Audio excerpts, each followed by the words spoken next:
In a world shrouded in darkness where silent curses and negative energies lurk, there exists an ancient, simple, yet inviolable power waiting for you to discover. Salt, not merely a seasoning on the dining table, but a symbol of a sacred covenant once used to purify cursed waters in the Bible. Combined with the sharpness of prayer, salt becomes a spiritual weapon repelling evil and witchcraft back to their origins. Are you ready to unlock this secret, transforming your home into an impregnable fortress and standing firm against all dark forces? Have you ever sat alone in the darkness listening to time slip by like water through your fingers, carrying away dreams, joys, and even your very heart? The years that seemed wasted, the scars from pain, the doors slammed shut on hope, they make you think it's all over. But listen closely, for a sacred truth is whispering, not a single tear is meaningless, not one moment of loss is forgotten in God's grand plan. Today, let me guide you through a journey of restoration, where faith transforms suffering into blessings, where God doesn't just restore but rebirths you stronger, brighter, with a purpose greater than you ever dared to dream. On the dining table of every American family, amidst plates of mashed potatoes and steaming bowls of soup, sits a small, humble salt shaker often overlooked in the flow of dinner. But salt is more than a seasoning that enhances flavors. In the dim glow of ancient tales and time-worn pages of the Bible, salt is a sacred symbol, an unbreakable covenant, a spiritual weapon with the power to repel darkness and break curses. For those who've walked through the long years of life, salt is not just something that sweetens the mundane. It's a blazing fire declaring that evil has no place in your home. Imagine salt as a mysterious guest in a Celtic folktale about a blacksmith and a witch's curse. Legend has it that a wicked witch cursed the river, supplying a village killing fish and withering crops. The villagers despaired, but the blacksmith, with a steadfast heart, did the unthinkable. He took a handful of salt from his forge, whispered an ancient prayer, and cast it into the river.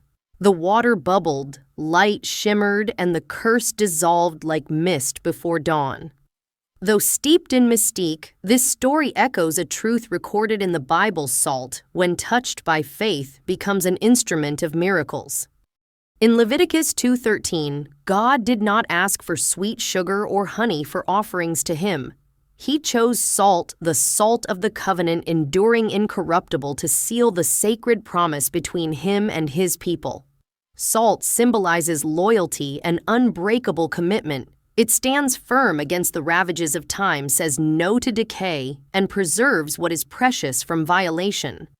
When Elisha, the steadfast prophet, faced the cursed waters of Jericho, he didn't brandish a sword or shout invocations. He simply asked for a bowl of salt, cast it into the water, and declared, "The Lord says, I have healed this water," 2 Kings 2:21. The water became pure, the land revived, and the curse vanished. In that moment, salt was not just a crystal, it was the pulse of divine power. For those who've endured life's long winters, salt carries a deeper meaning. It's a reminder that even the smallest things in your home, things you touch daily, can become fortresses against darkness.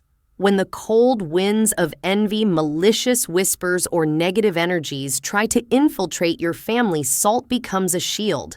No elaborate rituals or priestly robes are needed. Simply take the salt shaker from your kitchen shelf, hold it in your palm, and let your prayer mingle with faith.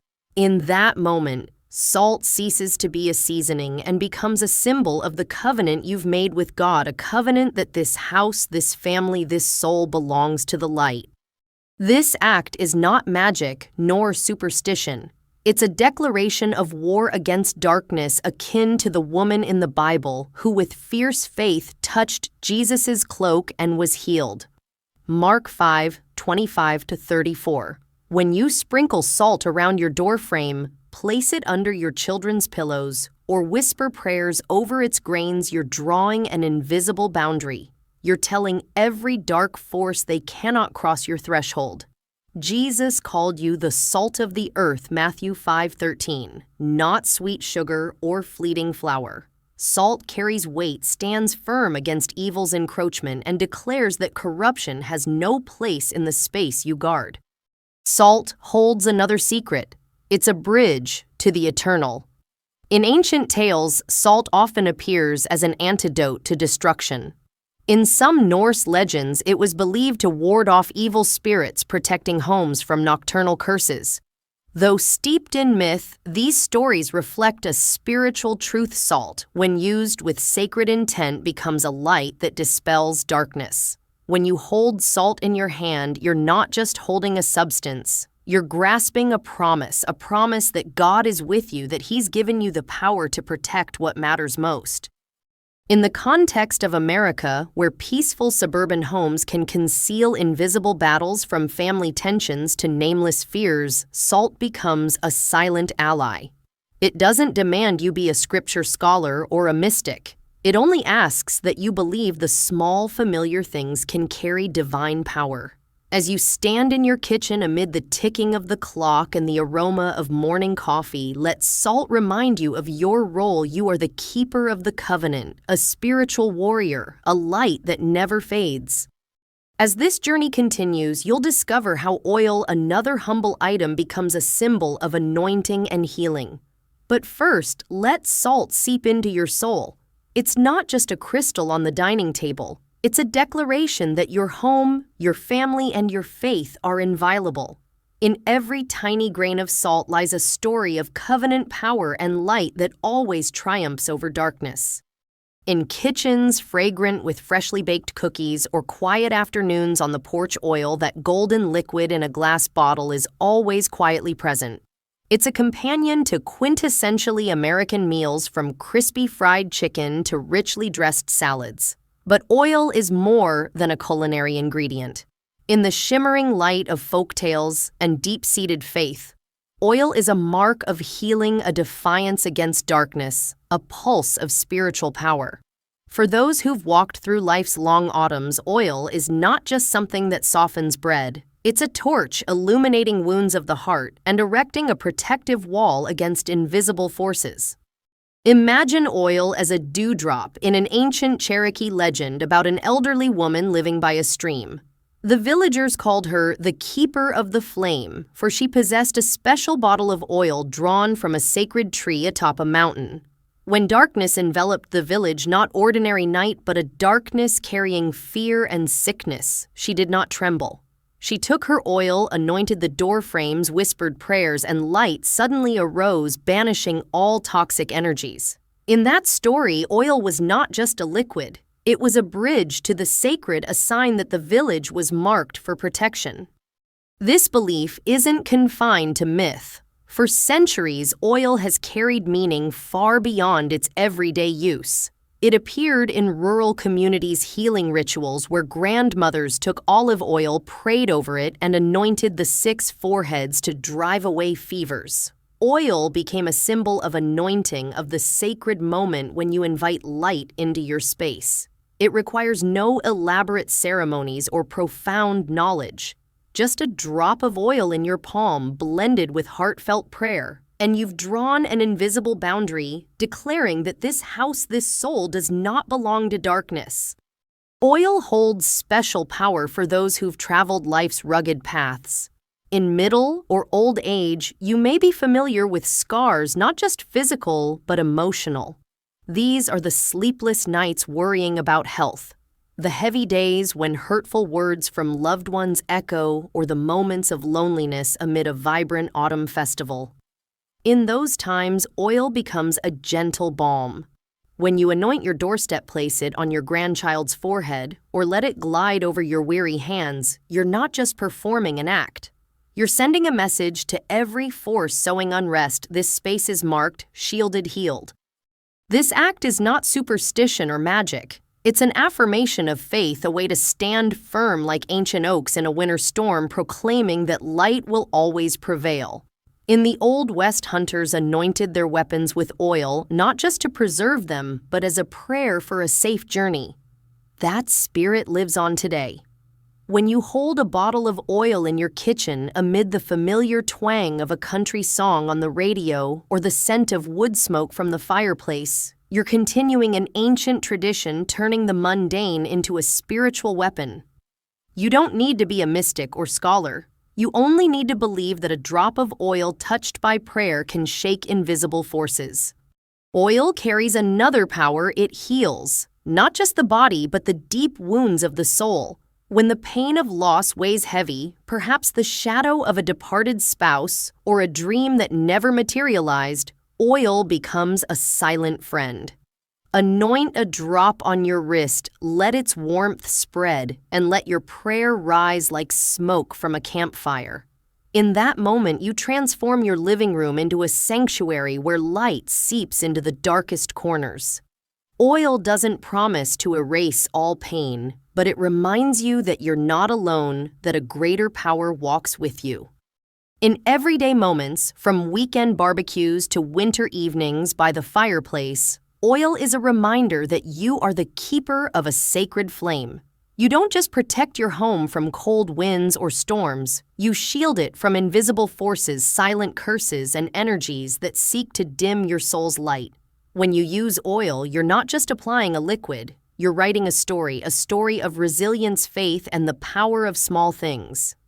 As this journey continues, you'll discover how closed doors are not dead ends but signs of divine guidance. But first, let oil seep into your soul. It's not just a bottle on the kitchen shelf. It's a mark of healing, a defiance against darkness, a flame that never fades in your heart. Under the fiery red sunset of a late autumn afternoon, as maple leaves drift onto the path leading to a small American town, you might stand quietly before a door, not the wooden door of a farmhouse, but the invisible door of opportunity, of dreams, of things you've longed for. It's the door to a new job, a healed relationship, or a beginning you've awaited through countless moons. But sometimes, no matter how hard you knock, no matter how softly you whisper prayers by the flickering light of an Easter candle, that door remains shut. In that moment, patience is not just a choice, it's a sacred song, a wind lifting you through dark valleys, guiding you to where light awaits. Patience is often likened to the journey of pioneers, those who crossed vast prairies in covered wagons, facing dust and hunger to reach the promised land. A folktale from the Old West tells of a woman named Abigail living in a shack in the desolate Nebraska plains. Each day she stood at her tent's door, gazing at the horizon, waiting for her husband to return from a long hunting trip. During harsh winters, when snow blanketed the land and hope was as fragile as breath in the frost, Abigail did not give up. She knitted each stitch, prayed by a small fire, and believed the door to reunion would open. One spring day, her husband returned, bringing not just food, but a story of miraculous survival. Abigail, with patience like an unmoving mountain, turned a closed door into a symbol of unwavering faith. The closed doors in your life carry a similar meaning. They are not the end, but an invitation to embark on a journey of patience, where each day of waiting is a stone building a spiritual fortress. For those who've lived through long years, patience is no stranger. You know the feeling of standing in line at an autumn fair waiting for a hot apple pie from the neighbor's oven. You understand the value of long nights caring for a sick loved one, or years of saving pennies for your first home. Patience is the golden thread weaving the tapestry of your life, and when a door doesn't open, it reminds you that the perfect moment is being prepared in the hands of a greater power. Closed doors often appear in life's most fragile moments. You might be awaiting a doctor's call with test results, or hoping an old friend will respond to a letter of apology after years apart. In those moments when silence seems to swallow all hope, patience becomes the fire warming your soul.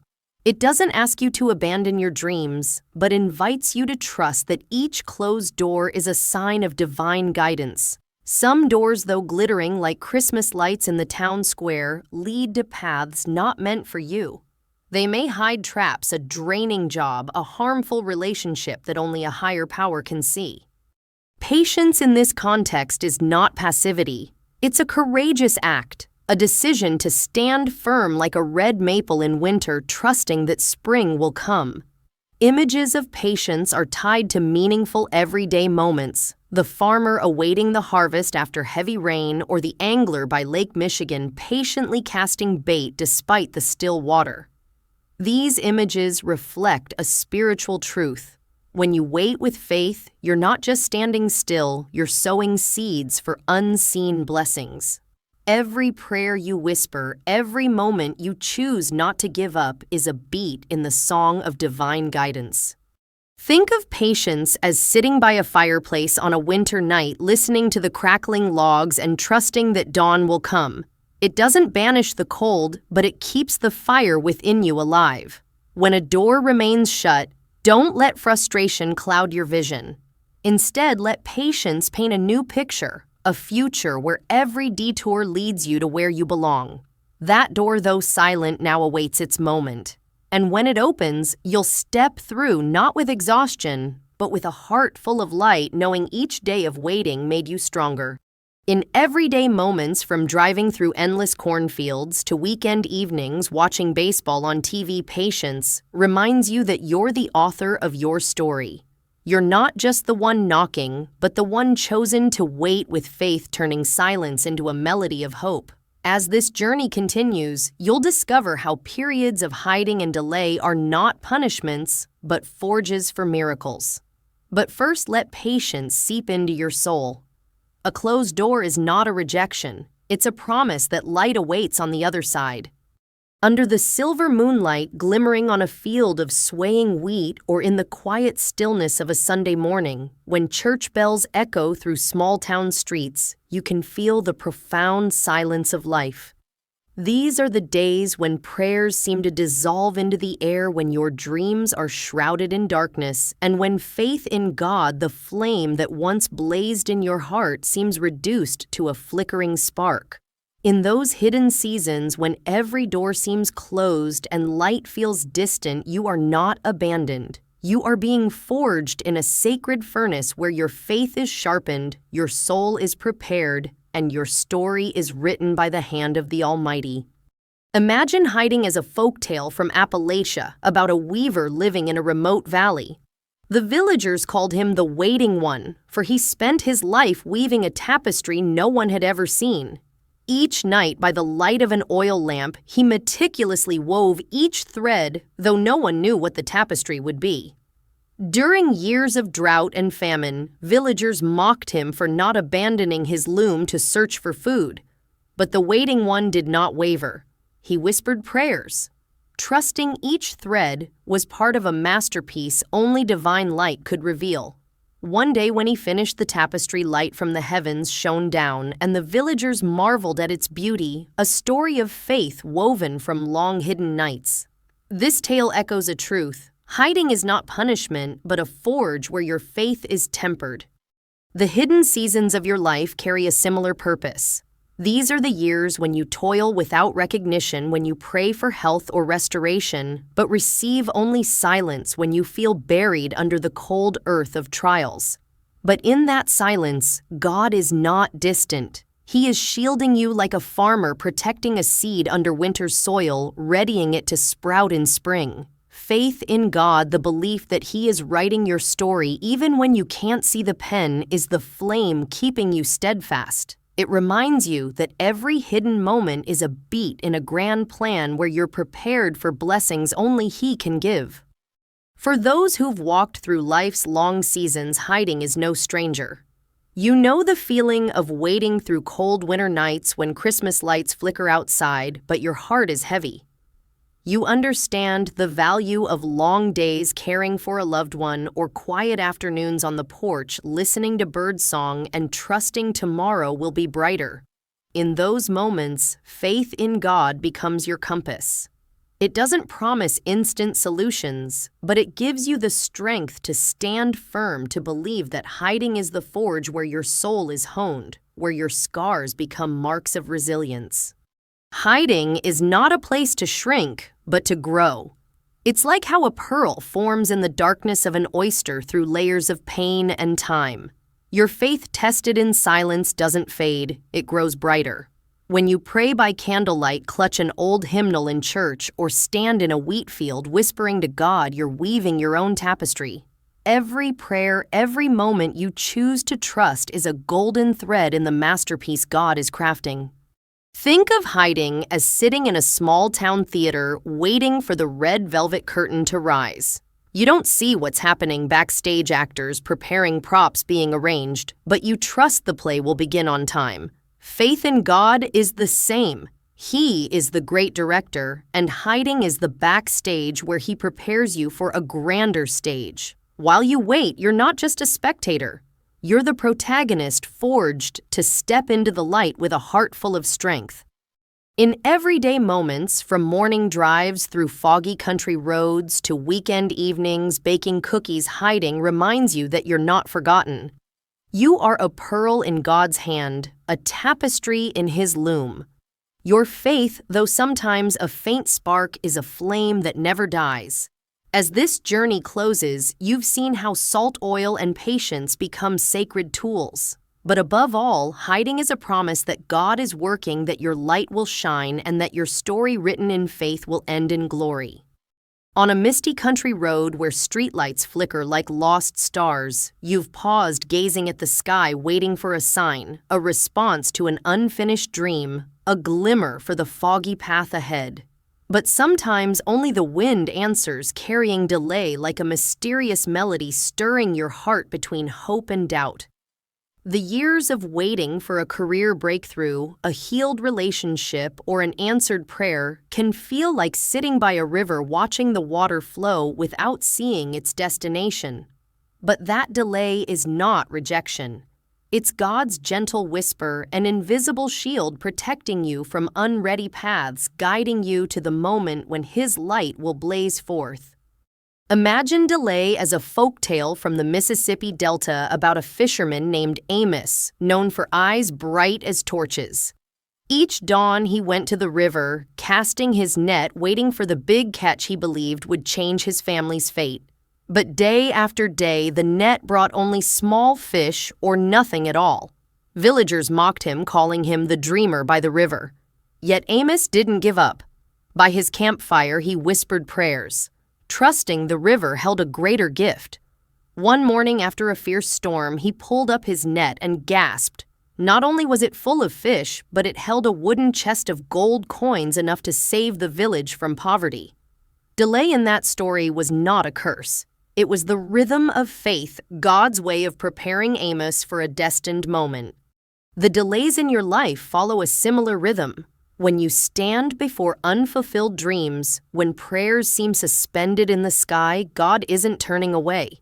He's weaving a grander tapestry where each thread is carefully placed. Faith in Him, the belief that everything happens in His time, is the wind lifting you through waiting days. For those who've walked through life's long seasons, delay is familiar. You know the feeling of lining up at a farmer's market waiting for a fresh loaf from the oven. You understand the value of evenings on the porch listening to crickets, and trusting tomorrow brings new hope. In those moments, delay becomes a teacher showing you how to stand firm like an oak by the road, roots deep and branches high. Delays often come in life's most fragile hours. You might be waiting for a letter from a distant loved one or hoping for a doctor's call with good news. The silence in those moments can weigh like stone, but it's also an invitation to trust God more deeply. Delay isn't a sign of abandonment. It's a shield protecting you from paths that could harm a job that doesn't fit, a relationship not yet ripe, or an opportunity too soon. Like a baker knowing dough needs time to rise, God knows your soul needs preparation to bear great blessings. Think of delay as standing by a lake watching the calm water before dawn breaks. The light doesn't come instantly, but you trust it will because the sky never breaks its promise. Your faith in delay is the same. It doesn't erase unease, but it kindles hope, reminding you that God is working behind the curtain of time. When you pray by a streetlight, when you clutch your grandmother's old handkerchief through long nights, you're not just waiting, you're sowing seeds for unseen harvests. Each day you choose trust, each moment you don't give up is a brick in the temple of blessings. In everyday moments, from sipping coffee by the window to weekend drives through tree-lined country roads, delay reminds you that you're chosen. You're not just waiting, but being refined by God, guided through detours to a radiant light. As this journey closes, you've seen how salt oil, patience, and hiding become sacred tools. But above all delay is a promise that God holds you in His hand, that your light will shine and that your story written in faith will end in glory. Ki an bin min lodang tren hung kon juong lang fu swong ki tieng chim hot vang trong khu von son ha han trin kam ha suk man tam lin kwa ban kep line hung nang gon lua juk tin trong trai tim ban van chai mai. Quan hung ko chuyen ve moi dao kien han su an giao va cham tre ban jan dai rang hung du gian din hat. Mot lo muay tren ban an mot chai dao trong kan bep hain hung koan kakim lang ben hien ha. Ko the tro than kong ku dieng lieng dan ban quan hung thong lung tam tui va dung nen phao jai an sang. Jai kong chi la han trin quan hung ng hi thuk hai biu tuong. Jai la kau chu yen ve ban, ngoi juok chua chon juok ren giwa kwa toi gian va juok trao quien je jung vung truok moi con gio kwok joi. Moi thu hatin den hobe kong chi lam dai vi monan mala dao en kwa giao wok ba diet voi chua. Non hak ban rang voi juk din ban ko the vi ran gioi chong lai bong toi bao ven goin ha vatam hon koin hung loin guyen tham lang. Dao giot shat long vang ong kong chilam mem mieng ban mi mala dao hiu kwa su chua lan la loi tu yen chien voi batan va ton thong. Kiban toa dao voi loi kaung guyen ban moi an sang buok vao bien kong, gian joy thong than juong. Nehung kan kua jong kin du hien ban moi moncho joy kong, faila sutu shoi mala tam hien bao vedan ban jen thoi hak hoan hao ma shi chua thai truok. Suan giao du joy ki nang nenuhu jat lan mua jong la loren noi juk tin ban juos mai sak chuan bi ban cho an sang rukro. Va su cham tre du gyong hudong song hong dai jich la loi thitham kwa chua giu ban an tuan cho fuok lan lon lao. Bai hok tu han trin nai hong namon hung ki thuk fuk tap hai kien thuk uyen tham. No namo juk tin man liet vau chua. Niem tin rang ngai luon hien dien angai ka trong su im lang. Rang angai jang det nen tam tham kuok joy ban nangai ka ki ban kong thay soi chi. Goi voin hung ngoi jan bu kwan hung mua joy dai bai huk e keng sao sak. Ban voi su kon nang goan kwa nam thang la ngon hai jang chon hung ngoi sung kwan kon kai chao chat hai hang som ben hang rao go. Moi lan ban ko nanguyen moi kwan kak ban chon tin kai ban hong chi bao vechin hamin ma kon tap sang kon juang chong goi kats. Hai mang hong bai hok nai vao joy song. Tun hung boy sang ham hap cafe ben kwa so jen hung toi mua jong ngoi ben lo swai. Lai lo moi chai dao va je loi kaun guyen kwa ban bai len hu hoi tu jong lua trai. Ki kan kwa kep chat hai kien han hun goi nong dan cho vu mua. Ki su im lang bao trum hai ten rang ban jang juok ren giwa trong lo lua kwa chua. Va ki su cham tre kin ban hingo hai lang nge tieng gio. Loi thi tham rangan sang kwa ban setoa rang jung luk. Ban kong chi lan goi song kwan hung nam thang. Ban la chen bin he tham lin nguai giung gon lua thieng nguai viet kau chuyen vin quang bang juk din. Trong moi hat moi giot dao moi ngai sho joy la loi hua rang chua jang o ben dan ban jen noi an sang hong bao giotat. Hai buok ji voi trai tim ruk chai vi kau shuyen kua ban, juok viet bang juk tin, se mai la ngon jen soi sang giua jem jen.